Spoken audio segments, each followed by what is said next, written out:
welcome back to a brand new video on the channel, guys. So what I have for you guys today is of course going to be another episode of the Championship Roundup. This is now episode 19, but this video will actually be split into two parts, guys. So the first half of the video will be me going through all of this weekend's action with all of the Championship games, and then the second half of the video is going to be my New Year's Day score predictions, as we do have even more Championship action coming up tomorrow and a few games going on Tuesday as well. It is literally just non-stop at the moment, the schedule going on in the Championship. But talking over some of this weekend's action, we had a lot go on. So as always, guys, I'll be very interested to know as to what you guys make of your team's performance this weekend. Let me know in the comments down below. As well as that, I will of course leave all of the New Year's Day games in the description down below, and then you guys can easily go ahead and make your score predictions. And of course, as this will be my last video of 2017, I thought I'd take the opportunity to say a massive thank you to you guys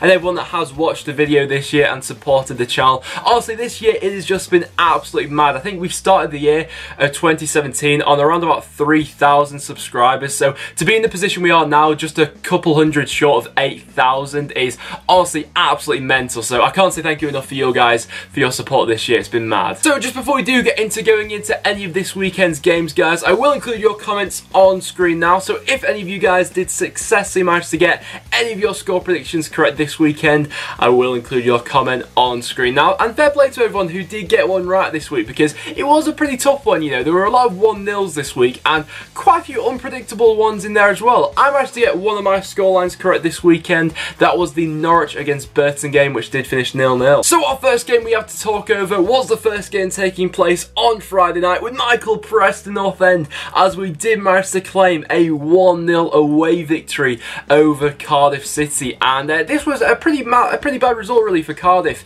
in their race to get automatic promotion, considering some of the other results as well that have gone on this weekend. But talking over the game in general, it wasn't brilliant, I'm not gonna lie. In terms of an actual spectacle of a game of football, this really wasn't great. The first half especially, I don't even think there was a shot on target. It was really poor in terms of the quality. It was a really scrappy game. In the second half, I thought that Preston showed a better response really, and if either side was going to go on and win this game, I did think it was always going to be Preston really. We were pressing more in the second half and looked to have a bit more about us really, and of course the goal did finally come in the 90th minute from a Tom Clark goal, and he's popped up with some pretty massive goals for us so far this season. And this victory now only leaves Preston 1 point away from the playoffs, so this could have been a massive victory for Preston in our season to come. And Cardiff, I thought they were looking pretty tired in this one. You can tell that their squad's been quite hampered with injuries, because going forward they just lacked any sort of energy really, and I was quite disappointed with their performance. And our next game was the other game to talk over on Friday night. That was between Millwall and QPR, where it was Millwall in the end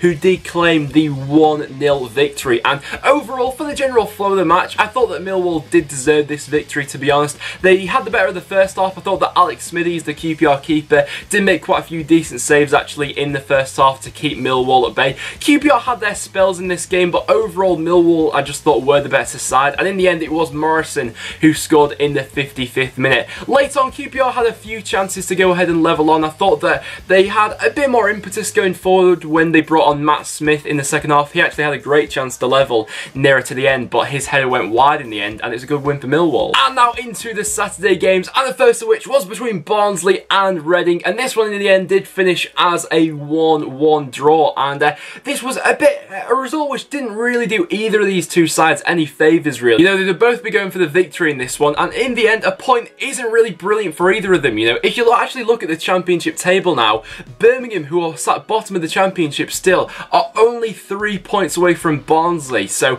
it just shows there's such fine margins in the Championship. And overall, Barnsley did actually create quite a few chances. You know, Manone in net for Reading had to be kept on his toes for this one. They're just lacking that clinical edge in front of them. So January for Barnsley I feel like will be quite big for them. It was Jan Kermigan who gave Reading the lead in this one, and they looked to be holding out right until the 91st minute when it was Pinnock who managed to get Barnsley back into it. And our next game could be a massive result in Birmingham's season, as they managed to go ahead and claim a 1-0 home victory over Leeds United. Now I know know not a lot of people saw this coming, myself included. You know, I think I was backing a 3-1 Leeds victory for this. Considering Leeds going into this game were in a brilliant run of form, they just didn't look on it in this one at all. Going forward, they really looked devoid of any creativity, really. And to be honest, it was a game which did lack any sort of real spark of energy, you know, in this one. It wasn't a great game. In terms of chances created, there were quite a few half chances going on, you know. I think Leeds hit the crossbar from Pablo Hernandez, but apart from that, they didn't have much going forward. Birmingham, on the other hand, they managed to get the winner in the 83rd minute through Magoma, and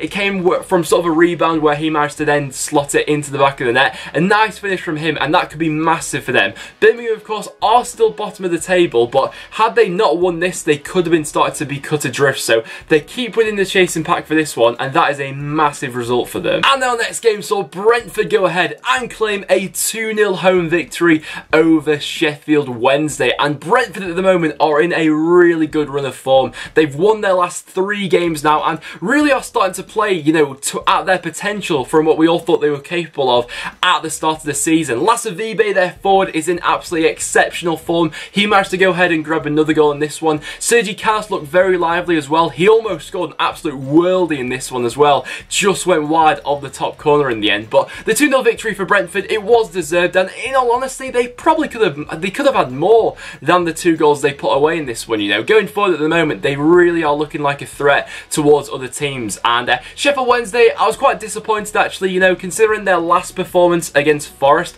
I thought they'd have way more going forward in this one to test Brentford with, but that wasn't the case, and they only had 1 shot on target actually. And our next game to go ahead and talk over was the only game this weekend which I managed to go ahead and predict. That was the 0-0 that played out between Burton Albion and Norwich City. Now, in all honesty, this was another game which was really lacking in any real quality for this one. If either side would have gone on to win it, I'd have probably said Burton were the better side in this one. Considering as well that Norwich actually made 6 changes going into this one, of course. They were just coming off the back of that victory they got last time out as well, so I'm really undecided about what I think of this, and I'd be interested to get some Norwich fans' opinions on what do you make of Daniel Farke making 6 changes for this match. You know, he came out after his press conference and said that changes had to be made. You know, we've got another game on Monday, so that was inevitable, but to change a winning formula so drastically in a winnable game like this, and to lose momentum in the process is a really strange one for me. And of course, but they had a couple of decent chances, especially in the first half. You know, I think Scannell had a decent one,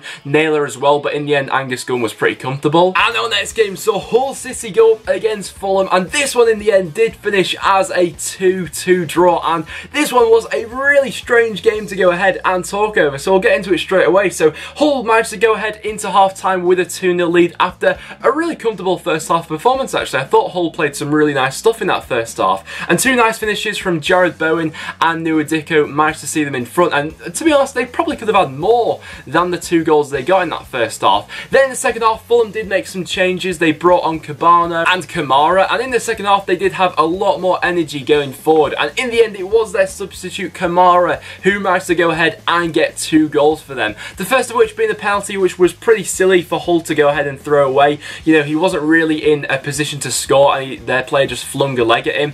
And then the second one to concede as well, a little bit of sloppy defending there as well. So Hull really shot themselves in the foot for this one, you know. They got into a really good position in the first half, but threw it away in the end. But Fulham showed a bit of fight back in this one. And our next game to go ahead and talk over was Ipswich going up against Derby, where it was the away side, Derby County, who claimed the 2-1 away victory. And let's just take a minute to just, Derby County, what is going on this season? They are now second in the Championship, and I know for one, I don't think many people saw this coming at the start of the season, of course. Myself with Derby, the thing I had with them at the start of the season was I thought that under Gary Rowett they'd be defensively solid, but they may struggle for goals this season. That has not been the case, and in this one, when some of their other players perhaps didn't turn up, like Vidra, who missed a pretty good opportunity, the show was stolen by Sam Winnell, who went ahead and bagged 2 goals, the second of which being an absolute screamer from just outside the box. He absolutely rocketed it into the top corner. Definitely a contender for goal of the weekend, of course. Joey Garner did manage to get one back for Ipswich, but Derby were pretty comfortable for this one, and overall they have been fantastic this season, and I'd be interested to hear from Derby fans. Do you think you can hold on for automatic this year? Let me know down below. Then our next game did see Aston Villa go ahead and get their first victory in their last 6 or so games, I think, with a 1-0 away victory over Tony Pulis' Middlesbrough side. And the only goal of the game in this one came from Robert Snodgrass, and you can already see that this Middlesbrough side is going to go through a bit of a transition now, I feel like, this season, as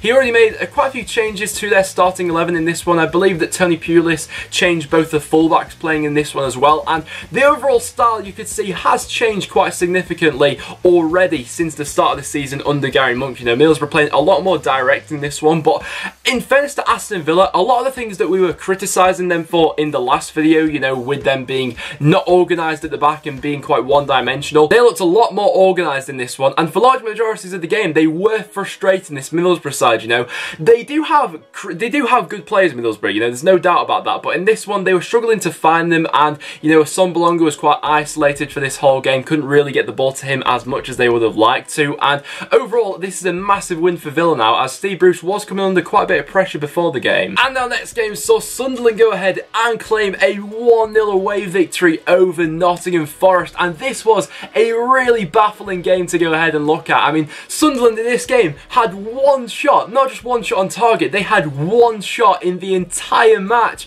and they managed to walk away with all 3 points. In fairness to them, it was a nice header from Aidan McGeady, but Forest are just shooting themselves in the foot at the moment. They did have some decent chances in this one, you know, before Sunderland took the lead, Daryl Murphy had a handful of chances which he should have done better with, and after that, they had 22 efforts, Forest, in this one, but only 3 of them on target, and it has been a pattern for Forest, you know, for the majority of the season to be quite wasteful when they are going forward, and of course Sunderland won't care, you know, it doesn't matter for Sunderland, you know, from now to the end of the season, Chris Coleman's job is literally just to keep them up, really. It doesn't matter how they're playing, you know, that will come in the next season or so, in my opinion at least. Forest though, I'd be interested to hear from Forest fans as to what's your current stance on Mark Warburton. I've seen quite a few contrasting ones go around in the comments lately, but this result, it's not good enough for Forest. Then our next game to go ahead and talk over was Bolton going ahead and claiming all 3 points at Bramall Lane with a 1-0 away victory thanks to Gary Medine. And Gary Medine has popped up with some massive goals for Bolton so far this season, and this victory still leaves Bolton in the relegation zone, but it does leave them level on points with Sunderland and ensures that they won't be cut adrift near to the bottom of the table. Sheff Utd, a very frustrating game for them in this one, you know, definitely. Had some great chance in this one and should have at least got a point out of this one, you know.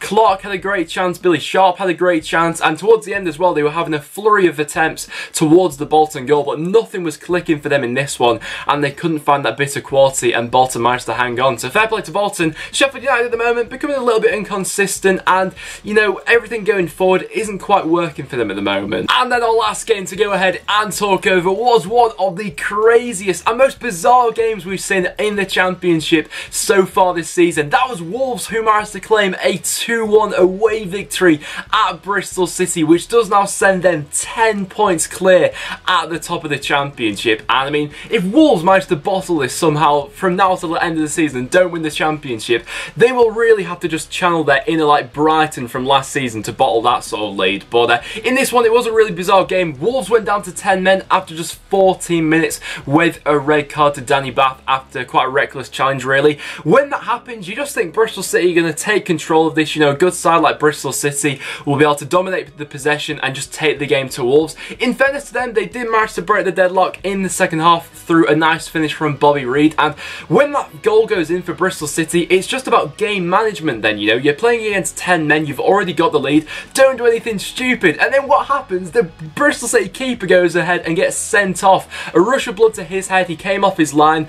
Honestly, as soon as he came off his line, he just looked so uncomfortable, made a rash challenge, got sent off for it of course, and free kick. Wolves went ahead and scored through Douglas, and I thought the keeper probably could have done a little bit better than that, really. It was quite close to the middle of the net, but I suppose as he had just come on, I'll let him off this time. But when it was 10 versus 10, realistically, there was only one side that was going to go ahead and win this. You know, Wolves were pushing forward and going forward with a lot more intent and just looked a lot more confident after Fielding had gone ahead and got sent off. And it did take them in the 94th minute, where it was Ryan Bennett who popped up at the back post with the winner for Wolves. He showed real desire to go ahead and get there, and honestly, Wolves deserved it. You know, Bristol City really did implode in this game, and they really did shoot themselves in the foot, you know. It was a great opportunity for them to close some distance on Wolves, but they let it slip, and Wolves, fair play to them. So just before we do get into my New Year Year's score predictions, guys. My goal of the weekend, I mean, come on, it could only be one. It is, of course, going to have to be Sam Winnall for his second goal against Ipswich Town. That was an absolute peach of a finish. He gets my goal of the weekend. And then in terms of my result of the weekend, there are quite a few contenders for this one, and I've changed my mind a couple of times, but I am going to go ahead and give it to Birmingham for getting that 1-0 home victory over Leeds. Realistically, come the end of the season, that could be a massive result for them, and no one saw that one coming. So now, guys, we will move on into my New Year's score predictions. So like I said at the start of the video, guys, all of these fixtures will be listed in the description down below, and then you guys can easily go ahead and make your predictions. So we'll go ahead and quickly rattle through all of these. So the first one, Bolton going up against Hull. I'm going to go ahead and back a Hull victory. You know, under Nigel Atkins, I just feel like with the way they're playing at the moment, that first victory can't be too far away from them. So I'm going to go with 2-1 Hull. Derby against Sheffield United is a very interesting encounter. With the way Derby are playing at the moment, I'm going to have to back them for a 2-1 victory. And Sheffield United have been quite wasteful recently, so I'll say 2-1 Derby. Leeds against Forest is a massive opportunity for both of these two sides to bounce back, really, but I see it being the home side. Forest lately I've just not been convinced by, so I'll go with a 2-1 Leeds victory. Norwich going up against Millwall, a very interesting encounter. We'll get to see there whether the changes that Daniel Farke made for the Burton game managed to come in handy for this one, as a few more players will be rested, but nevertheless, I'm actually going to back a 1-0 away victory for Millwall, and I think with their direct style of play, they'll cause that Norwich side quite a few problems in that one. Preston against Middlesbrough. Once again, I feel like Middlesbrough are in a transitional phase under Tony Pulis at the moment, so it'll take quite a while for them to be really putting in some decent performances. Preston lately have been quite struggling to break teams down though, so I'll go for a 1-1 draw for that one. QPR against Cardiff. I'm going to back a 2-2 draw for that one. QPR, it's a tough place to go to so far this season. They do work quite hard off the ball, and Cardiff are looking a little bit tired at the moment. Sheffield Wednesday against Burton Albion. I'm going to go for a 1-1 draw for that one. I'm just not sure what Sheffield Wednesday side will go ahead and turn up for that one, of course. With them still being without a manager, they're sort of in limbo at the moment, so I'll go for a 1-1 draw. Sunderland against Barnsley. I'm also going to go for a draw with that one. I'll say that one will end as a 1-1. And then we have Aston Villa going up against Bristol City. Another cracker of a match to go ahead and predict.